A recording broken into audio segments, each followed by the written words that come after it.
Hey everybody, welcome. Today is Tough Love Tuesday, so before I get started, I just want to give you a little disclaimer like I normally do when I write on the blog. And the deal with Tough Love Tuesday is there is a point with all of us, no matter what your goal is, although obviously this site deals more with health and fitness, but there's a point where you kind of have to take a really long, really hard look at what you're actually doing to reach your goals. And Tough Love Tuesday is about giving you the tools you need to get out of your own way, because normally, no, I won't say normally, all of the time, you're the one that's holding yourself back. So today we're going to go over the actual winning idea. And I got a ton of great ideas for videos, so please keep sending them in. You can comment, you can email, you can put it on Facebook, whatever, but keep sending them in. And I promise, I think I'm going to end up doing pretty much all of the ideas that I've already gotten so far.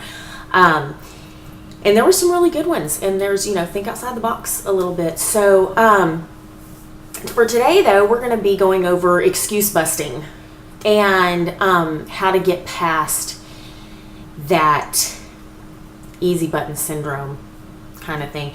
And before I dive into it, I feel like it's really important for you to understand where I'm coming from, because not everybody knows my backstory, all of that. And I have a very specific why as to the reason why I do what I do. And so I have visuals. Visuals are always great. So I want to show you somebody. Okay, you see that? She's purty, isn't she? That's not me. Although, give me some long brown hair, and it probably could be. That's my mom. And if you don't know my backstory, my mom passed away at the age of 42. I was 17, and she died of breast cancer. And over years and years, had passed. And when my two children were very young, I actually found some suspicious lumps, and I ended up going into MD Anderson. And I had struggled with weight all of my life. I've been a yo-yo dieter. That's the way I was raised. I was not raised in a household where sports ruled, where we ate healthy all the time. I was raised by a chronic dieter who was raised by a chronic dieter, and it just, kind of fell down. But anyways, I never knew about healthy eating. I never knew about moving, because the only time that we really moved was when we were on one of our crazy diets. So, when my children were very young, my weight had ballooned way up. I was at just about my heaviest when I went to MD Anderson, so I was between like 220, 230, somewhere around there. And I went in to have these lumps checked, and they checked and they said, well, they're more like cysts and blah, blah, blah, and it's going to be very hard to detect and yada, yada, yada. And I actually had a doctor tell me, he said, considering the fact that your mom died of breast cancer and your lifestyle that you are leading right now, it's not so much a question of when you'll get breast cancer or of if you'll get breast cancer. It's a question of when. There's the if has been taken out because your lifestyle is not conducive to warding cancer off. And we have cancer on one side of the family. We have heart disease on the other side of the family. And that was a big wake-up call for me, because I always thought of myself as the failure at weight loss. I just, I called myself big bone. And I just thought, well, I'm supposed to be, more full-figured. I'm just not one of those people that can lose weight. I'm not the person that has luck with losing weight, all of that. And it wasn't until that incident that I actually had to be incredibly honest with myself. And my why, I can show you that too. Hopefully there's no text or anything on there. Okay. My why is right there. You see that? Okay. And I don't want to leave my husband out. He's my why too. But those are my kids. And my mom never got to meet her grandkids here, on earth. Never got to meet my husband.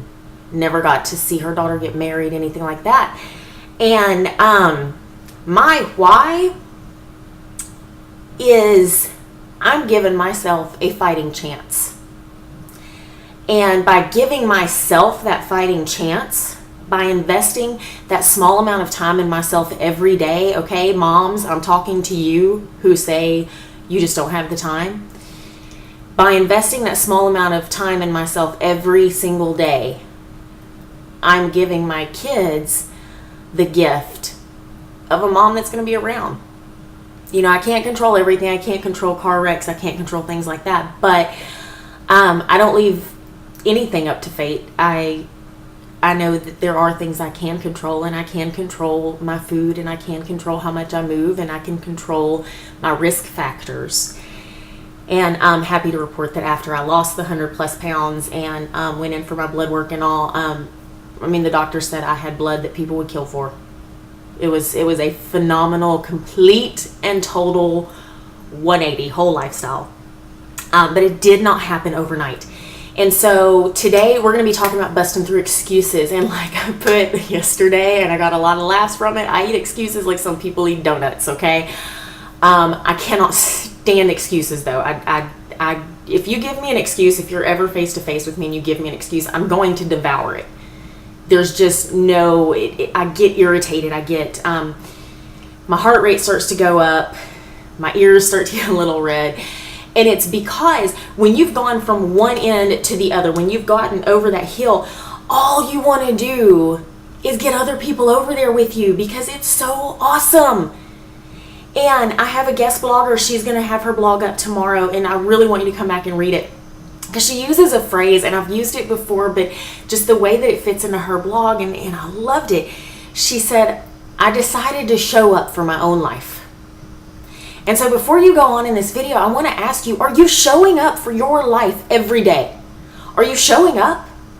Or are you just kind of sitting on the bleachers saying, wow, I admire what you're doing, and I plan on being there someday. And you're not guaranteed a someday.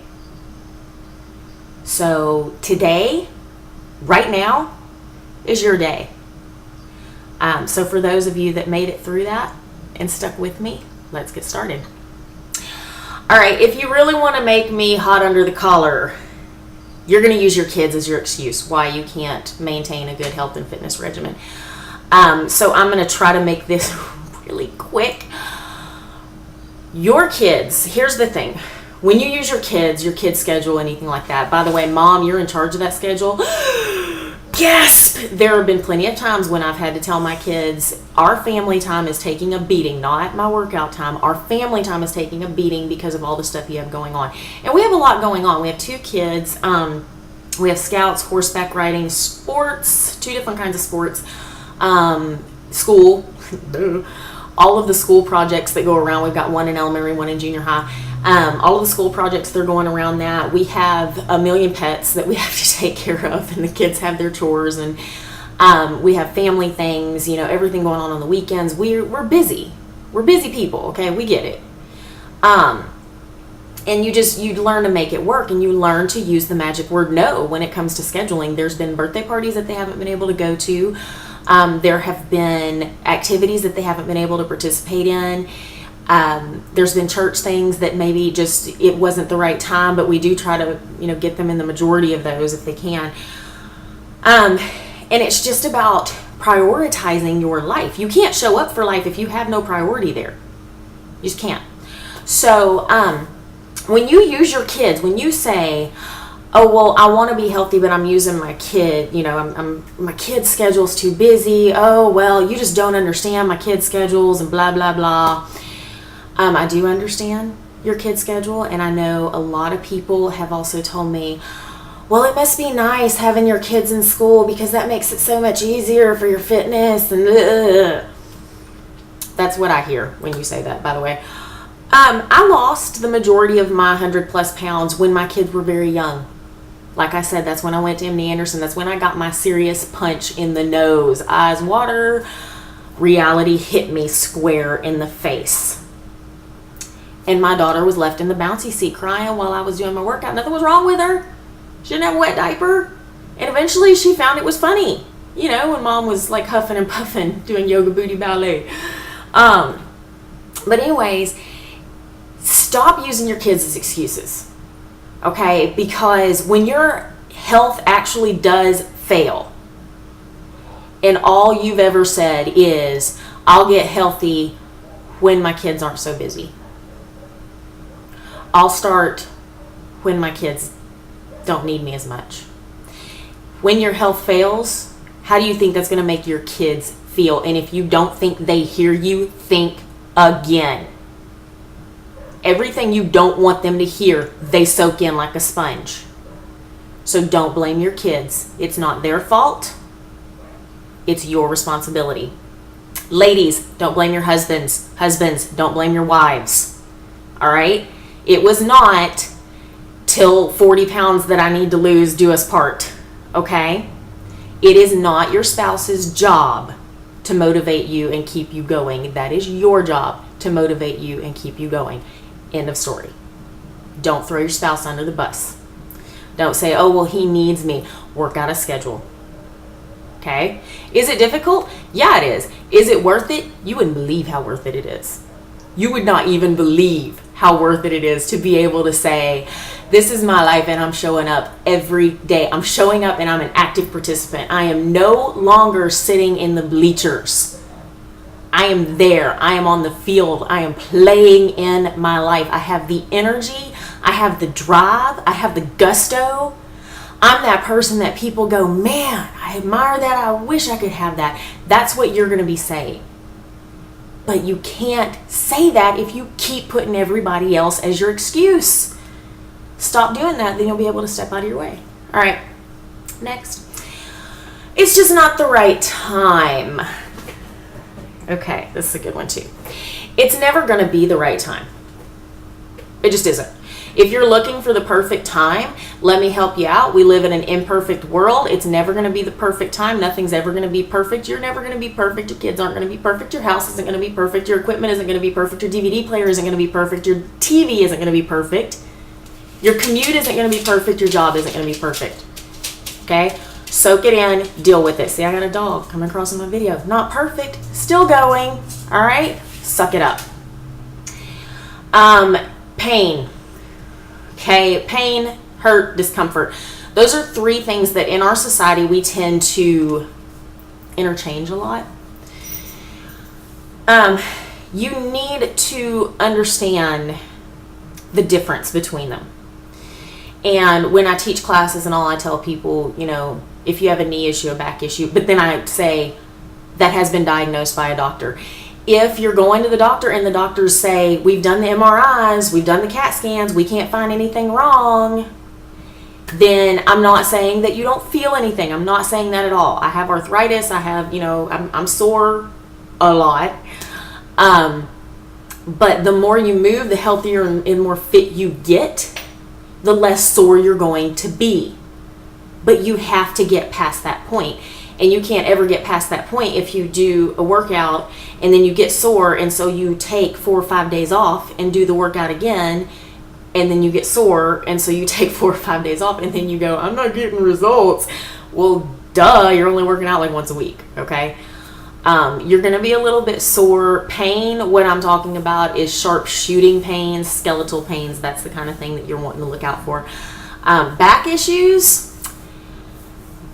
Okay, really tough here, guys. Most of the time, what's wrong with your back generates from your front. Okay, if you have back issues, you have got to get on a good core regimen. When I first started teaching, my hips, like the front of my hips, my hip flexors, oh, it just killed me. I was like, oh my God, I think I'm breaking my hips. And I had a very nice trainer say, well, you're not doing your core work and you're not using your core in your exercise. And I'm like, how's that even possible? I didn't think you had to. And I started dedicating time every single day to work my core. And now my core is incredibly strong. I have no more issues with my hip flexors. I don't have any back problems, you know, tenderness, soreness, anything like that. So just make the distinction. Am I saying that you're going to go work out and drive yourself into the ground and, you know, break a femur and keep on running? No. All right, pace yourself. But you have to get out of your comfort zone into that discomfort zone for things to change.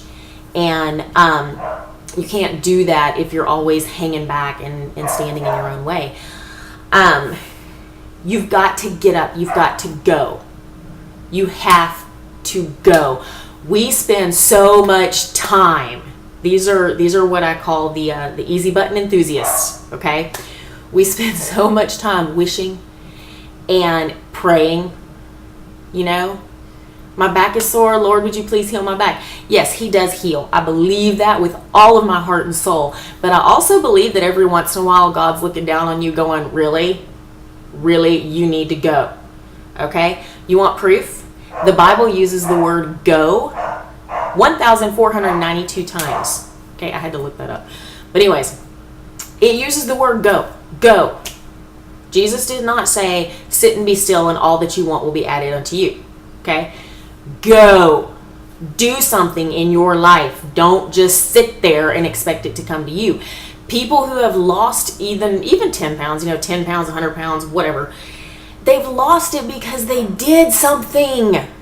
There's no luck in fitness. Any athlete that wins a gold medal in the Olympics, when they are interviewed, what do they talk about? They talk about the training. They thank their coach. Thank you for pushing me. They don't stand up there and go, I guess I'm just lucky. Gold medal. I'm so lucky. No. They train. They go. They do. People that win Grammys, they talk about the work they put into it. All right? You need to show up for life. This is the day that you decide. Are you going to show up for life? Or are you just going to sit there and watch everybody else's life go by like a parade and admire them? Because to tell you the honest truth, as flattering as it is when people say, oh, I admire your energy. Oh, I admire your dedication. I don't really want your admiration. I want you to admire your own self. Admire your energy. Admire your dedication every time that you make the conscious choice to go. So, whoo, hot under the collar. Everybody fired up for the rest of your week? All right, we are just at the very edge of February. We're at the very edge of February. So this week, what I want you to do, you're going to eliminate the phrase, I'll try. It's no longer a part of your vocabulary. You don't even know what that means, okay? Because when was the last time that you actually went and worked out when you said, I'll try to work out tomorrow? I mean, really? I'll try to eat better. That I don't even understand. I have clients tell me, I'm going to try to eat better. I don't know what that means. What does that mean? Okay, does it mean you're going to Subway, or does it mean that you're going to say no to the fries, but you're going to say yes to the nuggets? I don't know. What does that mean?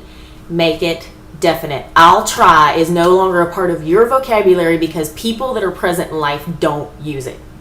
All right? And you are one of those people because to tell you the honest truth, the family that I came from, the house that I came from, there is nothing special about me. Nothing. There is nothing that I have done that you cannot do. Nothing. And I want you to take a second and soak that in because I believe it with all of my heart. Wherever you are, you can pull up. You can go. And I hope that you go today and come back here tomorrow to read my guest blogger because she's really good and she's going to talk about her journey. And I hope that you decide to have a healthy day.